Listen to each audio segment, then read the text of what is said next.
नमस्कार। हाम्रो बैजनाथ कार्यक्रमको नयाँ श्रृङ्खलामा यहाँहरूलाई हार्दिक स्वागत छ। म रुद्र सुवेदी। बाँकेको बैजनाथ गाउँपालिकाले एनटिभी कोलपुरसँग सहकार्यमा तयार पारेको हाम्रो बैजनाथ कार्यक्रम हरेक महिनाको दोस्रो आइतबार राति 9 बजे र सोमबार बिहान 9 बजे पुनः प्रसारण हुने गरेको छ। हाम्रो बैजनाथ कार्यक्रममा हामी बैजनाथ गाउँपालिकामा भए गरेका विकास निर्माणका गतिविधि, प्रस्तावित योजना, कृषि, पर्यटन, स्वास्थ्य, खेलकुद, रोजगार लगायतका विषयमा चर्चा गर्नेछौँ। दर्शकबिन लागौँ आजको विषयवस्तुतर्फ। बाँकेको बैजनाथ गाउँपालिका लुम्बिनी प्रदेशको विकास उन्मुख गाउँपालिका हो। खास गरी उत्तर दक्षिण रत्न राजमार्ग हुँदै कर्णाली प्रदेश र पूर्व पश्चिम राजमार्ग हुँदै सुदूरपश्चिम प्रदेश यसै पालिका हुँदै गएकाले पनि यो विकासका लागि प्रशस्त सम्भावना भएको गाउँपालिका हो। गाउँपालिकाले स्थानीय सरकार सञ्चालनका लागि विभिन्न समयमा नियमित तथा आकस्मिक गाउँसभाको आह्वान गरी आवश्यक ऐन कानुन निर्माण गरी स्थानीय सरकारको प्रत्याभूति देखिने गरी काम गर्दै आएको छ। यसै क्रममा बाँकेको बैजनाथ गाउँपालिकाले आगामी आर्थिक वर्ष 2078-79 को नीति तथा कार्यक्रमसँगै बजेट नियमित गाउँसभामा प्रस्तुत गरेको छ। समग्र गाउँपालिकाको विकासका लागि गाउँसभामा गाउँपालिकाका अध्यक्ष मानबहादुर रुचाल ठकुरीले आगामी आर्थिक वर्षको नीति तथा कार्यक्रम प्रस्तुत गर्नुभएको छ। प्रस्तुत नीति तथा कार्यक्रममा 60 वर्ष उमेर नागेका एकल पुरुष तथा पहेँलो कार्ड प्राप्त गरेका शारीरिक अशक्तलाई गाउँपालिकाले सामाजिक सुरक्षा भत्ता दिने गरी नयाँ कार्यक्रम सञ्चालनमा ल्याएको छ। यसै गरी कोरोना कहरबाट प्रभावित परिवारलाई जसले कोभिड-19बाट ज्यान गुमायो उनीहरूका परिवारलाई आर्थिक सहयोग गर्ने, प्रकोप व्यवस्थापन कोष निर्माण गर्ने, निकुञ्ज परिसरमा हुने मानवीय क्षतिलाई विपद सरह मानेर राहत तथा क्षतिपूर्ति दिने लगायतका कार्यक्रम रहेका छन्। गाउँपालिकालाई प्राप्त हुने संघीय सरकार, प्रदेश सरकार र आन्तरिक आय समेतको प्रक्षेपण गरी हुन आउने निश्चित स्रोत र साधनको न्यायिक तथा सन्तुलित वितरण, समावेशी र सहभागितामूलक स्रोत परिचालन गरी अब 2078-79 को नीति तथा कार्यक्रम ल्याइएको छ। एक संविधान प्रदत्त मौलिक आवास, आधारभूत शिक्षा, आधारभूत स्वास्थ्य सेवा, खानेपानी तथा सरसफाइलाई महत्त्वपूर्ण दैनिक जीवन र मानव स्वास्थ्यसँग सम्बन्धित हकहरूको सम्बन्धमा प्रत्याभूत हुने गरी कार्यक्रम सञ्चालन गरिनेछ। 2 भूमि सम्बन्धी समस्या समाधान आयोगसँग समन्वय गरी प्रभावकारी ढङ्गले नाप नक्सा गरी ऊर्जा वितरण कार्यलाई अगाडि बढाउन प्रयत्न गरिनेछ। 3 सार्वजनिक सेवामा पहुँच वृद्धि गर्न, ढिलासुस्ती र अनियमितता अन्त्य गर्नलाई शून्य सहनशीलताको नीति अवलम्बन गरिनेछ। 4 सूचनाको हक सम्बन्धी कानुनको पूर्ण सम्मान गर्दै जनमैत्री प्रशासन सञ्चालन गरिनेछ। 5 कार्य सम्पादनका आधारमा कर्मचारीलाई उद्धृत गर्न, आवश्यक पर्ने कर्मचारीहरूको सङ्गठन व्यवस्थापनको आधारमा करारनामा, कार्य सम्पादन सम्झौता, प्रचलित नियम कानुन अनुसार प्रोत्साहित गर्ने नीति अवलम्बन गरिनेछ। 6 सामाजिक समावेशिताका लागि महिला, बालबालिका, अपाङ्गता, दलित, आदिवासी जनजाति, अल्पसंख्यक, लोकमुख, मधेसी, मुस्लिम, पिछड़ा वर्ग, यौनिक अल्पसंख्यक, युवा, द्वन्द्व पीडित, मुक्त कमैया, कमलहरी जस्ता नागरिकका लागि सामाजिक सुरक्षाको प्रत्याभूत हुने गरी विशेष कार्यक्रम ल्याइनेछ। 7 कृषि, पशुपालन, पर्यटन, घरेलु तथा साना उद्योग र सहकारी मार्फत आर्थिक समृद्धिको ढोका खोलिने भएकोले सो सम्बन्धी उद्यमशीलता लगानी, मैत्री वातावरण तयार गर्दै स्वरोजगार बनाई बेरोजगारीको समस्या समाधान गरिनेछ। 8 औद्योगिक क्षेत्रभित्र पर्ने घरधुरीहरूको सकेसम्म सोही स्थानमा उचित व्यवस्थापन गर्न प्रदेश र सङ्घीय सरकारसँग अनुरोध गरिनेछ। उक्त क्षेत्रमा बसोबास गर्दै आएका बासिन्दाको हकमा पटक पटक भएका सर्वपक्षीय सहमति कार्यान्वयन गराउन राजनीतिक दल, पीडित बस्ती, स्थानीय तह, प्रदेशको भूमिका प्रभावकारी बनाइनेछ र बस्ती व्यवस्थापनमा स्थानीय तह, प्रदेश र सङ्घीय सरकारसँग सहकार्य गरिनेछ। योग्यता र दक्षताका आधारमा स्थानीयवासीहरूको लागि रोजगारीको ग्यारेन्टी गरिनेछ। 9 पूर्वाधार निर्माणका लागि 12 महिना आह्वान गर्न सबै ग्रामीण सडकहरू ग्रामीण गरिनेछन्। 10 गाउँपालिकाभित्रका एक वडाबाट अर्को वडा जोडिने सडकहरूको स्तरोन्नति गर्दै कर्मश कालोपत्र गर्दै जाने, पानी निकासका लागि होम पाइप, कलभर्ट र साना पुलहरूको निर्माण गरिनेछ।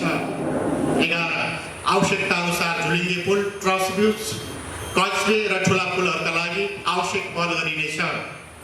12 मर्मत सम्मानका लागि वडा र गाउँपालिकामा मर्मत सम्भार उसको व्यवस्था गरिनेछ। 13 विद्युतको थप लाइन विस्तार गरी विद्युतको क्षमता वृद्धि गर्ने र व्यवस्थित विद्युतीकरण गर्न विद्युत प्रसारणसँग समन्वय सहकारी गरिनेछ। 14 नागरिक सहायता कक्षलाई निरन्तरता दिइनेछ। जनप्रतिनिधि कर्मचारीको क्षमता अभिवृद्धिका लागि तालिमको विशेष जोड दिइनेछ। 15 परियोजनाको ब्याङ्कको माध्यमबाट विकास आयोजना र उत्पादनमुखी तथा आय आर्जनमूलक कार्यक्रम सञ्चालन गर्ने प्रयास गरिनेछ। 16 जडित विद्युत अग्रिम सूचना प्रणालीलाई थप प्रभावकारी बनाइनेछ। तालिम अनुभव आदान प्रदानका लागि राष्ट्रिय अन्तर्राष्ट्रिय स्तरमा थप सम्बन्ध विस्तार गरिनेछ। 17 न्याय सम्पादन कार्यालय प्रभावकारी बनाउन थप नमिला केन्द्रको स्थापना र तालिमको व्यवस्था गरिनेछ। पूर्वाधार विकास वडा पालिका प्रदेश र सङ्घ स्तरीय आयोजनाको वर्गीकरण गरी कार्यान्वयन गर्ने र आयोजनाको माग गरिनेछ। भवन आचार संहिता 2072 लाई पूर्ण रूपमा पालना गरिनेछ। सडक बिजुली खानेपानी सञ्चार भवन निर्माण जस्ता पूर्वाधार निश्चित मापदण्डका आधारमा निर्माण गर्ने परिपाटीको व्यवस्था गरिनेछ। कृषि 1 वडा 1 पकड क्षेत्र घोषणा गरिनेछ। तरकारी खेती प्रबन्धन र विकासमा जोड दिइनेछ। मल बिउ सिँचाइ प्रविधि र कृषि उत्पादनको बजारको सहकारीकरण मार्फत व्यवस्थापन गरिनेछ। घर बगैँचा स्वस्थ र स्वच्छ वातावरण सुधारका लागि कागती तथा फलफुलको बिरुवा रोप्नका साथै 12 महिना ताजा तरकारी उत्पादनमा विशेष जोड दिइनेछ। माछा पालकहरूलाई प्रोत्साहित गरिनेछ। शीत भण्डारणका लागि आवश्यक पहल गरिनेछ। पशु मासु दूध अण्डामा आत्मनिर्भर बनाउनका लागि उन्नत जातका पशु पन्छीहरूको उत्पादन र वितरण प्रबन्धन गर्न कार्यक्रम सञ्चालन गरिनेछ। पशुपन्छी बिमा सेवा कार्यक्रम लागू गरिनेछ। पशु आहारका लागि भुइँघाँस गाले घाँस बिउ खेतबारी तथा खाली जग्गा रोप्नलाई कार्यक्रम सञ्चालन गरिनेछ। महामारी विरुद्धको भ्याक्सिनेसन परजीवी नियन्त्रण कार्यक्रम सञ्चालन गरिनेछ। उत्पादित वस्तु बजारीकरणका लागि सहकारी मार्फत खरिद र बिक्री गर्ने व्यवस्था मिलाइनेछ। छाडा पशुको उचित व्यवस्थापन र सदुपयोग गर्ने कार्यक्रम मिलाइनेछ। सञ्चालित साना किसान शुद्धिकरण परियोजनालाई निरन्तरता दिँदै थप विस्तार गरिनेछ। पर्यटन प्रबन्धनका लागि विशेष कार्यक्रम ल्याइनेछ। बाँके बर्दिया राष्ट्रिय निकुञ्ज बफर जोनमा रहेका 100 गन्तव्य एक गन्तव्य गाभर भ्याली पर्यटन प्रबन्धनका लागि विशेष कार्यक्रम सञ्चालन गरिनेछ। मानस सरोवरको प्रतीकात्मक स्तम्भ र बोटानिकल गार्डन बैजनाथ 6 न्यू हरियाली भ्यू टावर पुष्पलाल स्मृति वाटिका चिल्ड्रेन पार्कको निर्माण गिद्धेनी ताल सिमरा ताल संरचना सम्वर्धन गर्दै लगिनेछ। घरेलु तथा साना उद्योग सञ्चालन गर्न चाहनेहरूलाई विशेष प्रोत्साहित गरिनेछ। 10 जनाभन्दा माथि रोजगार दिने उद्योगसँग गाउँपालिकाको समझदारी यामोही तयार गरी लगानी मैत्री वातावरण तयार गरिनेछ। नवस्था औद्योगिक क्षेत्र निर्माणका लागि बस्तीको उचित व्यवस्थापन गर्दै उक्त औद्योगिक क्षेत्रलाई सञ्चालन गर्न प्रदेश र सङ्घीय सरकारसँग आग्रह गरिनेछ। न्यून आय भएका समुदायमा समूह परिचालन गरी रोजगारी सृजना गर्दै बेरोजगारीको समस्या समाधान गर्ने प्रयत्न गरिनेछ। सहकारी संस्था सहकारीको मर्म र भावना अनुसार सञ्चालन गर्न लगाई यसको प्रभावकारी अनुगमन गरिनेछ। सामूहिक उत्पादन मल बिउ प्रविधि कृषि उपकरण तरकारी सङ्कलन केन्द्र खसी बोका सङ्कलन केन्द्र कृषि हाट बजारका लागि सहकारी मार्फत कार्यक्रम अगाडि बढाइनेछ। उत्पादन प्रबन्धनका लागि सहकारीसँग साझेदारी कार्यक्रम अघि बढाइनेछ। बालबालिकाको चौतर्फी विकासका लागि गाउँपालिकालाई बालमैत्री बनाउनतर्फ प्रयास गरिनेछ। बाल विवाह अन्त्य कुरीति कुसंस्कार बाल श्रम बालबालिकाको बेचबिखन कार्यलाई पूर्ण रूपमा निरुत्साहितका लागि व्यापक प्रसार अभियानका रूपमा कार्यक्रम सञ्चालन गरिनेछ। बाल विवाह मुक्त गाउँपालिका बनाउन व्यापक रूपमा कार्यक्रम चलाइनेछन्। यसै गरी उच्च शिक्षा पढ्न चाहने छात्राहरूलाई छात्रवृत्ति उपलब्ध गराइनुको साथै शिक्षामा प्रविधि जोड्ने उद्देश्यले प्रधान अध्यापकलाई कम्प्युटर शिक्षा र ल्यापटप उपलब्ध गराउने नमुना विद्यालय निर्माणका लागि पूर्वाधार तयार गर्ने शिक्षक अनुदान कार्यक्रम लागू गर्ने नीति तथा कार्यक्रममा समेटिएको छ। प्रस्तुत नीति तथा कार्यक्रममा पूर्वाधार विकास, कृषि, पशु, पर्यटन, घरेलु तथा साना उद्योग, सहकारी, बालबालिका, महिला, अपाङ्गता, दलित, आदिवासी जनजाति, अल्पसंख्यक, ज्येष्ठ नागरिक, युवा, खानेपानी तथा सरसफाई, स्वास्थ्य, धर्म, संस्कृति, शिक्षा, वन, वातावरण तथा विपद व्यवस्थापन, सार्वजनिक सेवा, सुशासन तथा क्षमता विकास, विधायन तथा वित्तीय अनुशासन लगायतका महत्त्वपूर्ण क्षेत्र समेटिएको छ। स्वास्थ्य केन्द्र बर्थिङ सेन्टरसम्म आउँदा जाँदा लाग्ने खर्च स्थानीय भाडा र अन्य प्रसुति गृह वा अस्पतालसम्म घुवाकमा एम्बुलेन्सबाट उपलब्ध गराइनेछ। महिला स्वास्थ्य स्वयंसेविकाहरूलाई दिदी आएको प्रोत्साहन भत्ता वृद्धि गरिनेछ। स्वास्थ्य बिमा, पर्व खर्च र आमा समूह परिचालन बापत रकम उपलब्ध गराइनेछ। आय आर्जन, सिप विकास, क्षमता अभिवृद्धि सम्बन्धी कार्यक्रमहरू सञ्चालन गरिनेछन्। सम्पत्तिमा दम्पतिको समान अधिकार सुनिश्चितताका लागि संयुक्त पूर्जा बनाउँदा सिफारिसमा लाग्ने करमा छुट दिइनेछ। लैङ्गिक हिंसा, मानव बेचबिखन, विभेद र असमानता विरुद्धको जनचेतना अभिवृद्धि गर्ने कार्यक्रम सञ्चालन गरिनेछन्। लैङ्गिक हिंसा निवारण कोष र मानव बेचबिखन विरुद्धको उद्धार कोष स्थापना गरिनेछ।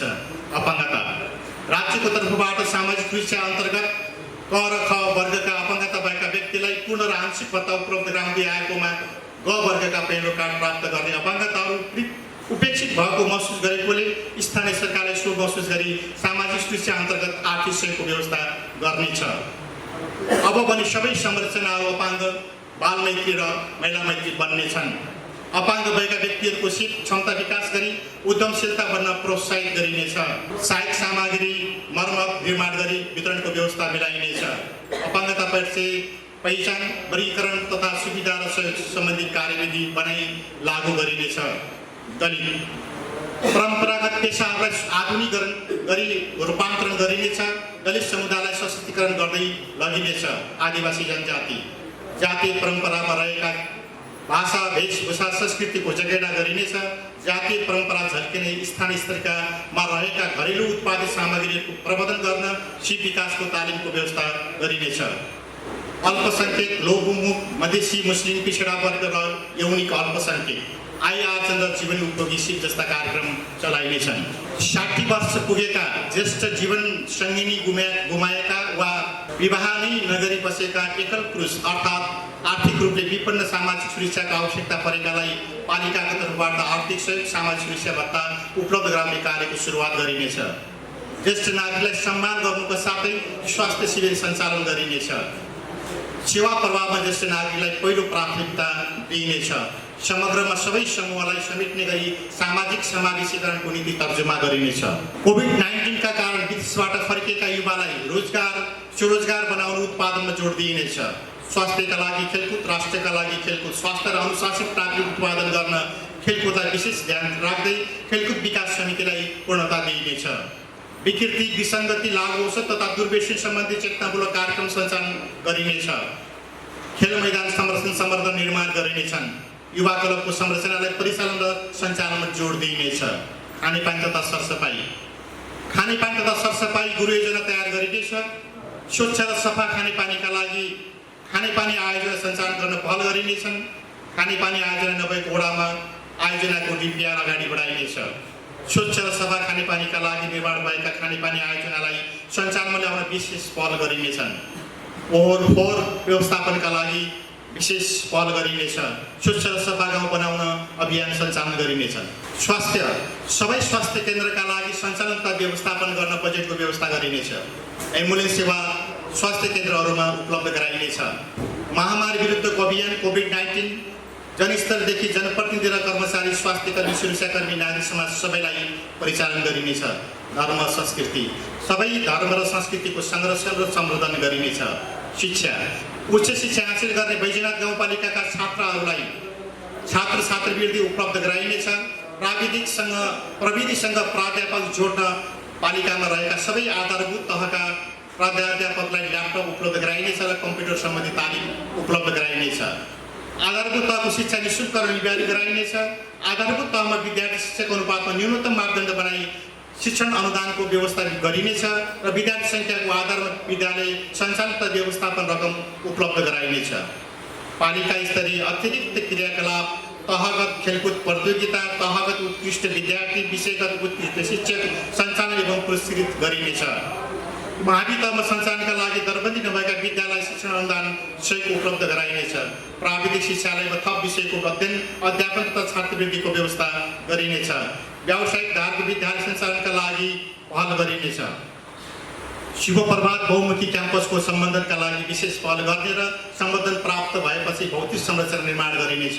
नमुना विद्यालय हुने भौतिक पूर्वाधारका लागि पालिकाको समेत सहभागिता गराइनेछ। वन वातावरण तथा विपद व्यवस्थापन कोभिड-19बाट ज्यान गुमाएका परिवारलाई राहतको व्यवस्था मिलाई आर्थिक सहयोग उपलब्ध गराइनेछ। कोभिड-19 र सम्भावित विपदसँग जुझ्न प्रकोप व्यवस्थापन कोष मौजुद गराइनेछ। जडित विपद अग्रिम सूचना प्रणालीलाई थप प्रभावकारी बनाइनेछ। तालिम आदान प्रदानका लागि राष्ट्रिय अन्तर्राष्ट्रिय स्तरमा थप सम्बन्ध विस्तार गरिनेछ। विपदका लागि राहत तथा उद्धार सम्बन्धी अग्रिम तयारी सामग्री खरिद गरी भण्डारण गरिनेछ। बिरुवा उत्पादन र व्यवस्थापन कार्यलाई विशेष जोड दिइनेछ। भूक्षय नियन्त्रणका लागि जैविक तटबन्ध र नदी नियन्त्रण गर्न तटबन्ध निर्माणका लागि प्रदेश र संघ सरकारसँग अनुरोध गरिनेछ।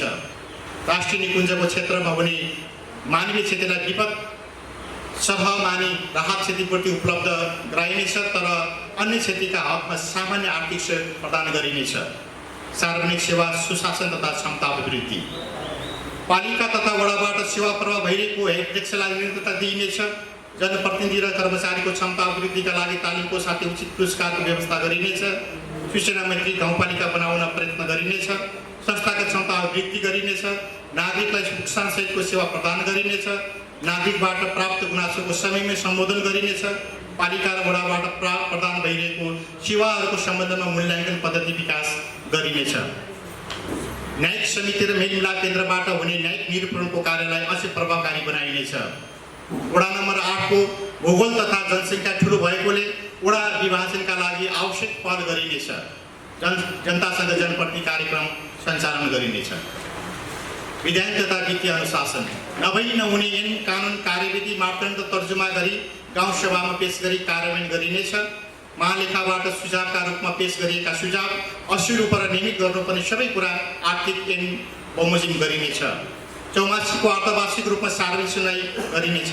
राजस्व सङ्कलन व्यवस्था गर्न विद्युतीय सफ्टवेयरको प्रयोग गरिनेछ। पालिकाबाट हुने आर्थिक कारोबारलाई व्यवस्थित बनाउन थप प्रयास गरिनेछ। अन्तमा यस गाउँपालिकाको वार्षिक नीति तथा कार्यक्रम तर्जुमा गर्नेका सन्दर्भमा सहयोग पुर्याउनु हुने कार्यपालिकाका सम्पूर्ण पदाधिकारीज्यूहरू, गाउँसभाका सदस्यज्यूहरू, गाउँ कार्यपालिका कार्यालयका सम्पूर्ण राष्ट्रिय कर्मचारी मित्रहरू, प्रत्यक्ष वा अप्रत्यक्ष रूपमा सहयोग गर्नुहुने राजनीतिक दल, नागरिक समाज लगायत सम्पूर्ण महानुभावहरूप्रति हार्दिक धन्यवाद ज्ञापन गर्दछु। धन्यवाद। बैजनाथ गाउँपालिकाले आगामी आर्थिक वर्ष 2078-79 का लागि 65,43,90,902 रुपैयाँ 31 पैसाको अनुमानित बजेट गाउँसभामा ल्याएको छ। गाउँपालिकाका उपाध्यक्ष शारदा रेग्मी विश्वकर्माले आगामी आर्थिक वर्षका लागि सो बजेट सार्वजनिक गर्नुभएको हो। गाउँपालिकाको आर्थिक वर्ष 2078-79 का लागि आयतर्फ सङ्घीय समानीकरणबाट 16 करोड 61 लाख, प्रदेश सरकारको समानीकरणबाट 79,12,000, सङ्घीय सरकार सशर्त चालु रकममा 16 करोड 7 लाख, सङ्घीय सरकार सशर्त पुँजीगत रकम 2 करोड 51 लाख, प्रदेश सरकार सशर्त रकम 85,44,000, सङ्घीय सरकार विशेष अनुदान, प्रदेश सरकार विशेष अनुदान 60 लाख, सङ्घीय सरकार समपूरक अनुदान 52 लाख, प्रदेश सरकार समपूरक अनुदान 1 करोड 50 लाख, सङ्घीय सरकार 10 करोड 58 लाख, प्रदेश सरकार राजस्व रकम 1 करोड 5,49,902 रुपैयाँ 31 पैसा, आन्तरिक आय 3 करोड 50 लाख गरी कुल गाउँपालिकाको 65 करोड 43,90,902 रुपैयाँ 31 पैसा अनुमानित बजेट प्रस्तुत गरिएको हो। बैजनाथ गाउँपालिकाले यो वर्ष आर्थिक वर्ष 78-79 का लागि भनेर 65 करोड 43,90,902 रुपैयाँ बजेट विनियोजन गरेको छ र जसमध्ये प्राथमिकताका विषय भनेर हामीले शिक्षा, स्वास्थ्य र कृषि र पशुमा अलिक बढी लगानी गर्नुपर्छ भन्ने उद्देश्यका साथ हामीले त्यो अवधारणा ल्याएका छौँ। अब जसमध्ये अब अहिले यो कोरोना महामारीका कारणले कमाउन विदेशतिर जानुभएका अथवा इन्डियातिर जानुभएका अथवा मजदुरी गर्न बाहिर भनौँ न नेपालमै जिल्ला बाहिर जानुभएका सबै बैजनाथवासीहरू घर फर्किनु भएको अवस्था छ भने अब उहाँहरूलाई कसरी कृषि र पशुतर्फ ध्यान केन्द्रित गराउने त भन्ने उद्देश्यले अब गरी खानका लागि त कमसेकम यहीँ नेपालमै अथवा आफ्नै गाउँघरमै गरी खानका लागि केही न केही उपाय त दिनुपर्छ सरकारले, स्थानीय सरकारले। त्यो उद्देश्यका साथ हामीले कृषिमा विभिन्न शीर्षकमा गरेर कृषिमा बजेट बढी नै छ। जसमध्ये कृषि मात्रै भनेर हामीले अहिले चाहिँ 98 लाख विनियोजन गरेका छौँ र पशुमा चाहिँ 88 लाख छ। तर कृषि र पशुमै सहयोग हुने गरी हामीले हेफर मोडेलबाट कार्यक्रम हामीले वार्ड नम्बर 1, 2, 3, 4, 5 सम्म गत वर्षसम्म पुर्याइसकेका छौँ भने यो वर्ष 8 वडालाई समेट्ने गरी 1 करोड 50 लाख रुपियाँ विनियोजन गरेका छौँ।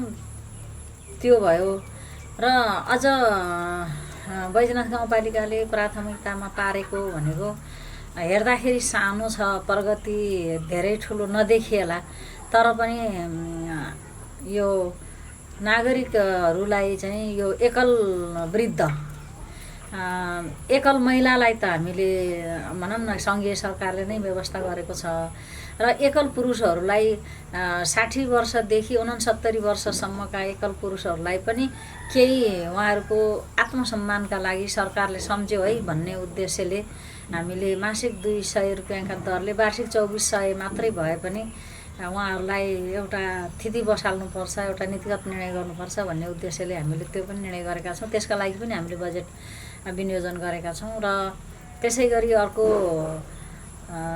अपाङ्गता भएका व्यक्तिहरूले रातो र नीलो कार्ड पाएका व्यक्तिहरूले चाहिँ सङ्घीय सरकारको व्यवस्था अनुसार नै पाउनुहुन्छ। त्यो पहेँलो कार्ड पाएकाहरूको गुनासो धेरै मैसँग जोडिन आयो के। अब परिचय पत्र वितरण समितिको संयोजक उपाध्यक्ष हुन्छ।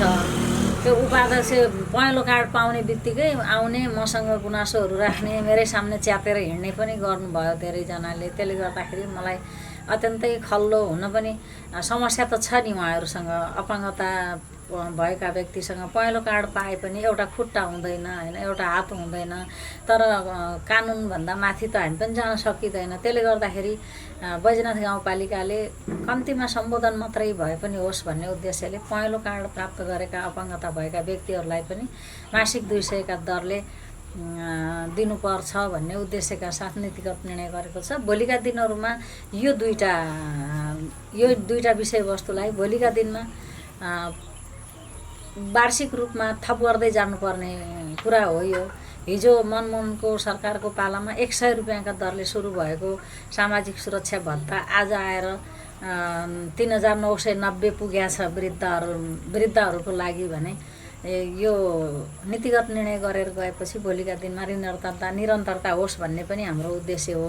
र अर्को बैजनाथ गाउँपालिकाले अहिले बजेट ल्याइरहँदाखेरि एकदमै स्वास्थ्यको मेरुदण्डको रूपमा भनेर महिला स्वास्थ्य स्वयंसेविकाहरूलाई भन्ने हामीले तपाईँहरू नै स्वास्थ्यको मेरुदण्ड हो भनेर भन्ने, तर उहाँहरूलाई हामीले उहाँहरूको आत्मसम्मान हुने गरी ल है हामीले स्थानीय सरकारले हामीलाई चाहिँ सम्मान गरेको छ भन्ने ढङ्गको भएन कि भन्ने उद्देश्यले हामीले यो वर्ष उहाँहरूलाई वर्षको एक पटकका लागि भनेर 5000 रुपियाँ पर्व खर्च भनेर पनि हामीले सम्बोधन गरेका छौँ। र त्यसै गरी सङ्घीय सरकारले बजेट भाषणमा बोले अनुसार जुन यातायात खर्च भनेर मासिक 1000 रुपियाँ दिइराखेको थियो त्यसलाई 2000 रुपियाँ बनाउने उद्देश्यले 2000 रुपियाँ हामीले त्यो निर्णय गरेका छौँ। र उहाँहरूका लागि स्वास्थ्य बिमा बापत लाग्ने दस्तुर उहाँहरूको पारिवारिक स्वास्थ्य बिमाका लागि भनेर 3500 रुपियाँका दरले भनेर हामीले केही छुट्याएका छौँ भने अर्को हामीले स्वास्थ्य सबैभन्दा ठुलो धन हो भन्ने हामी सबैले बुझेका छौँ र मूल नारा पनि यही नै छ।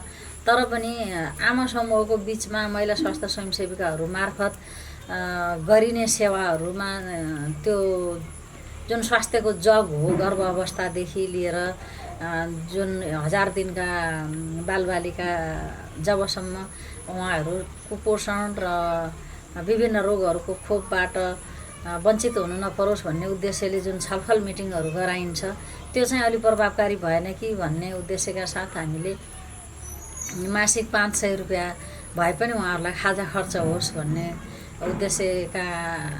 उद्देश्यले हामीले चाहिँ उहाँहरूलाई मासिक 500 रुपियाँका दरले खाजा खर्च पनि दिनुपर्छ भन्ने उद्देश्यले छुट्याएका छौँ। यसै गरी बैजनाथ गाउँपालिकाले हुन त हामी निर्वाचित भएर आएको पहिलो वर्षदेखि नै हामीले यो सुरुवात गरेका हौँ। त्यसलाई हामीले निरन्तरताका साथै अझै थप पनि के गरेका छौँ भने यो दुईटा उद्देश्यले, एउटा मातृ मृत्यु दर कम होस् र अर्को चाहिँ 35 दिनभित्रमा बालबालिकाको जन्मदर्ता पनि होस् भन्ने उद्देश्यले हामीले जुन सुत्केरी प्रोत्साहन भत्ता भनेर गरेका थियौँ त्यसलाई हामीले अहिले सुत्केरी हुन जानका लागि उहाँहरू स्वास्थ्य संस्थामा जाँदासम्म लाग्ने खर्च हिजो एकतर्फी खर्च दिन्थ्यो भने आज चाहिँ दुईतर्फी खर्च दिनको लागि एम्बुलेन्स खर्च चाहिँ बैजनाथ गाउँपालिकाले व्यवस्था गरिदिने, त्यो चाहे स्वास्थ्य संस्था बैजनाथभित्रकै स्वास्थ्य संस्थामा होस् चाहे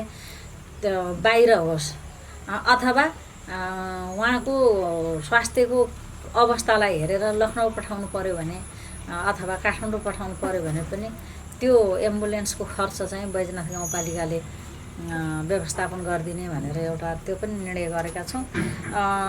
र अहिले हामीले स्वास्थ्यलाई नै बढी प्राथमिकतामा राखेका छौँ। के थाहा भोलि पनि यो तेस्रो भेरिएन्ट आउने भन्ने कुरा हल्ला चलिराखेको छ, यही आउला अथवा पोहोर कोभिडले तहस नहस बनायो यो वर्ष फेरि कोभिड आउला भन्ने त हामीले कल्पना गरेका थिएनौँ। अनि अहिले चाहिँ हामीले स्वास्थ्यमा 1 करोड 30 लाख रुपियाँ विनियोजन गरेका छौँ। त्यस्तै गरेर शिक्षा पनि त यो विकासको आधार हो, विकासको जग हो भन्ने उद्देश्यले 2 करोड 25 लाख हामीले शिक्षातिर विनियोजन गरेका छौँ। र यसै गरी अब बैजनाथ गाउँपालिकाबाट हुने सेवा प्रवाह मध्ये न्यायिक समिति पनि प्रमुख रूपमा रहेको र उपाध्यक्षको जिम्मेवारीमा न्यायिक समिति भएको हुँदाखेरि अब हिजोका दिनहरूमा सानातिना झैझगडा हुँदाखेरि कि चाहिँ प्रहरी प्रशासनमा जानुपर्ने कि भने जिल्ला प्रशासनमा जानुपर्ने अथवा अदालत जानुपर्ने अथवा जिल्ला प्रहरी कार्यालय जाँदा एकजना मान्छे साथमा नलिएर जान नसक्ने, उनीहरूलाई भाडा नास्ता खर्च गर्नुपर्ने, जो एकदमै भनौँ न यो गरिबीको रेखामुनि रहेका नागरिकहरू हो, उहाँहरूलाई सर्वसुलभ ढङ्गले न्याय पाउन सकियोस् अथवा न्याय सम्पादन गर्न सकियोस् भन्ने उद्देश्यले जुन संवैधानिक व्यवस्था हो, यो संवैधानिक व्यवस्थालाई अझ प्रभावकारी अझ सुदृढ यो सेवालाई कसरी गर्न सकिन्छ भन्ने उद्देश्यका साथ हामीले यो वर्ष पनि न्यायिक समितिका लागि 18 लाख रुपियाँ बजेट विनियोजन गरेका छौँ। अब यस्तै कामहरूमा बजेट विनियोजन गरेका छौँ। अब कार्यान्वयन पक्षमा अलि छिटो जानुपर्छ भन्ने नै हो। बजेट सार्वजनिक गर्दै उपाध्यक्ष विकले चालु आर्थिक वर्ष 77-78 लिएको अनुमानित आन्तरिक राजस्वमा 41% वृद्धि भएको उल्लेख गर्नुभयो। चालु आर्थिक वर्षमा कुल 3 करोड 25 लाख अनुमानित आर्थिक राजस्वको लक्ष्य लिएकोमा 4 करोड 58 लाख 63,306 रुपैयाँ 95 पैसा राजस्व प्राप्त गरेको उहाँले जानकारी दिनुभयो। हामी हाम्रो बैजनाथ कार्यक्रमको अन्त्यमा आएका छौँ। यहाँलाई यो कार्यक्रम कस्तो लाग्यो? कार्यक्रमका बारेमा यहाँको गुनासो सुझाव र प्रतिक्रिया भए हामीलाई हाम्रो बैजनाथ77@gmail.com मा सम्पर्क गर्न सक्नुहुनेछ। हामी तपाईँको जिज्ञासा सुझाव र प्रतिक्रियालाई सम्बोधन गर्ने प्रयास गर्नेछौँ। हस् त आजलाई म प्रस्तोता रुद्र सुवेदी सहित सम्पूर्ण युनिट बिदा हुन्छौँ। नमस्कार।